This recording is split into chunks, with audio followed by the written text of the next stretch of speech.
pagi teman-teman. Jadi pada hari ini kami melakukan observasi di pabrik tempat pembuatan tempe. Di sebelah saya ini ada dengan kakak siapa? Aris. Kakak Aris selaku pemilik dari tempat ini. Jadi kita akan berbincang sedikit dengan kakak Aris mengenai bagaimana proses pembuatan tempe tersebut.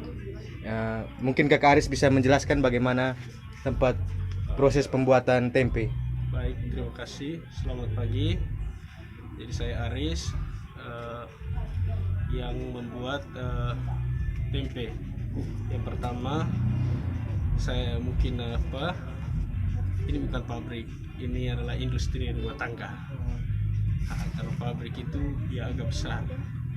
Kalau ini hanya sekedar tidak banyak jangkauannya, hanya sekitar pasar Seruteng.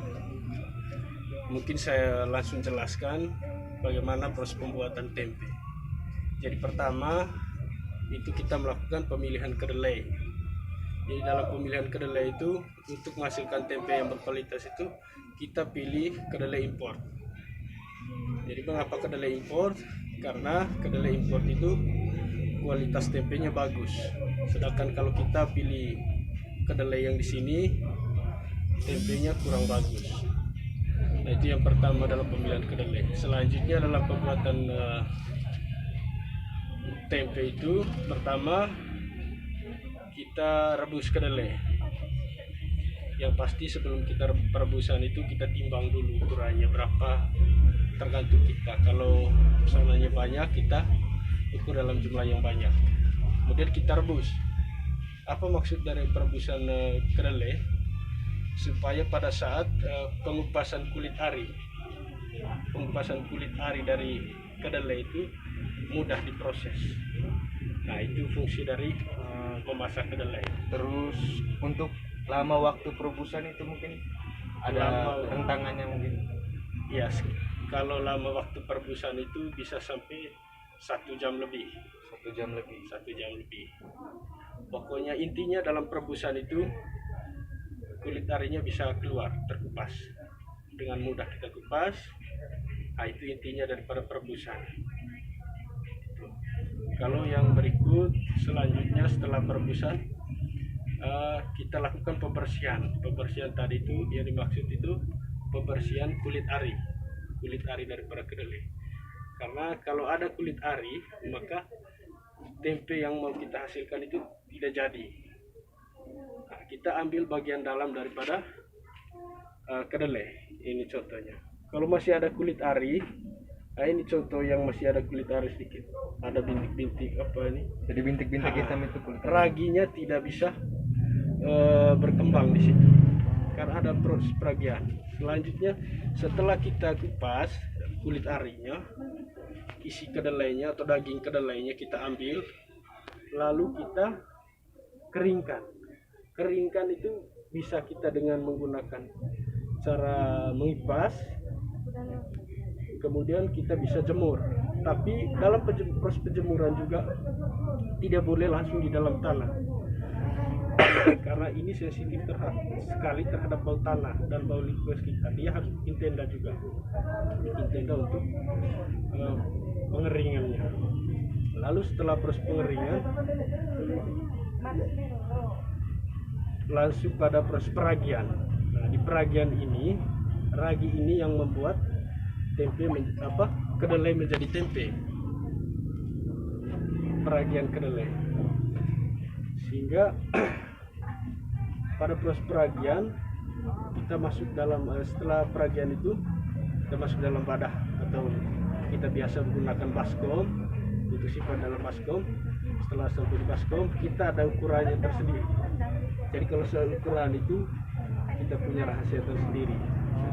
Berapa pasti mengerti. Berapa perbandingannya berapa? Intinya mengapa sampai terjadinya tempe itu karena ada peragian antara kedelai dan ragi. Ragi inilah yang membuat rekat antara kacang kedelai ini.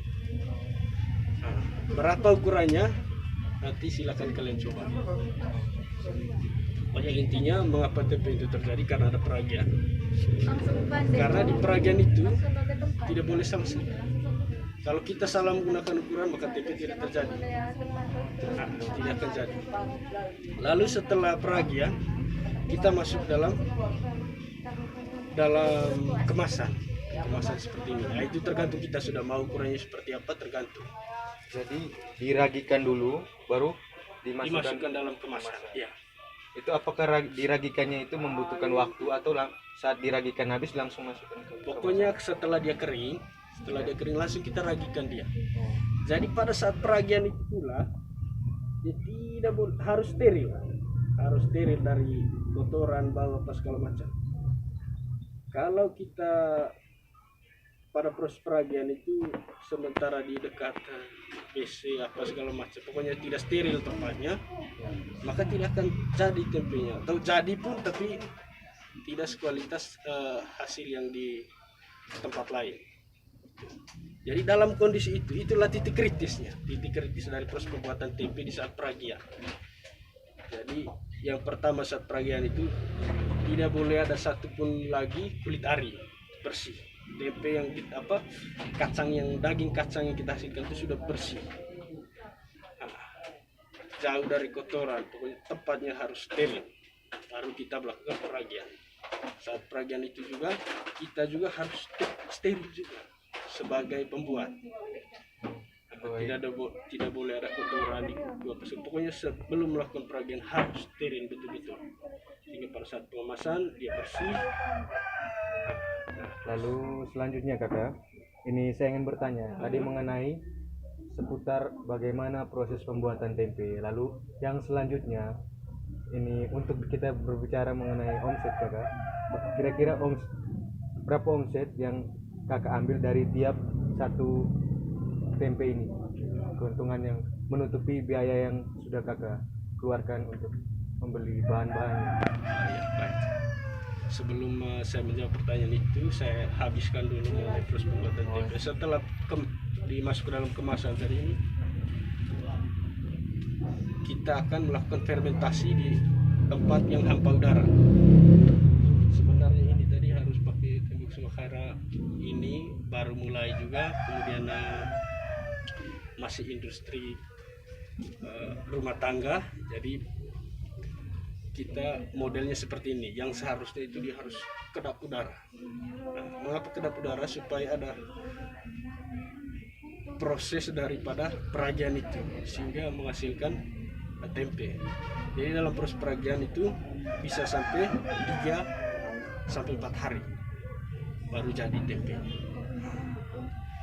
Nah, untuk jawab pertanyaan dari adik saya, tempe ini lumayan juga keuntungannya. Misalnya kalau kita menggunakan katakanlah 10 atau 20 kilo 10 kilo itu kita bisa hasilkan tempe sampai 1 kilo kita bisa hasilkan 10 tempe, 10 sampai 15 tempe. Jadi kalikan saja kalau 20-30 kilo itu. Nah, kedelai itu 1 kilo kita dapat 10.000. Nah, 1 kilo itu kita bisa menghasilkan 10 tempe. Nah, satu kemasan ini kita bisa menghasilkan kalau 10 itu 40.000. Kalau kita bisa edit lagi kemasan itu kita bisa dapat 15. Jadi 15 kemasan tempe. Itu satu kemasan itu kita bisa jual 4.000 dengan harga 4.000 di pasar. Ya, dikalikan saja kalau 15 kali 4 itu berapa. Nah, jadi modalnya cuman pertama ragi,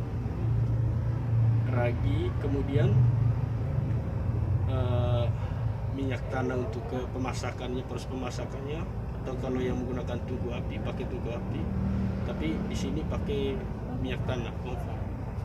Jadi kita bisa masak 10-20 kilo itu menggunakan 1 jerigen minyak tanah. Jadi kalikan saja kalau 1 kilo tadi 10 sampai 15 kemasan, berarti 60.000 kalau 15 kemasan kali 4. Sementara kita cuman butuh 1 jerigen minyak tanah, kemudian kedelai sama insentif untuk kita yang membuat, sama dengan gaji diri sendiri. Nah, jadi karena itu dihitung semua.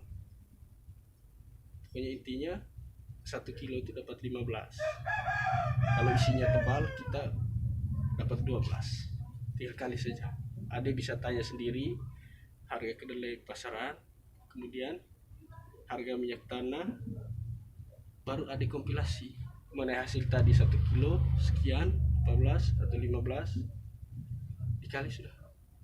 Karena untuk menghabiskan 1 jerigen itu kita bisa 20 sampai 30 kilo, bahkan 50 kilo.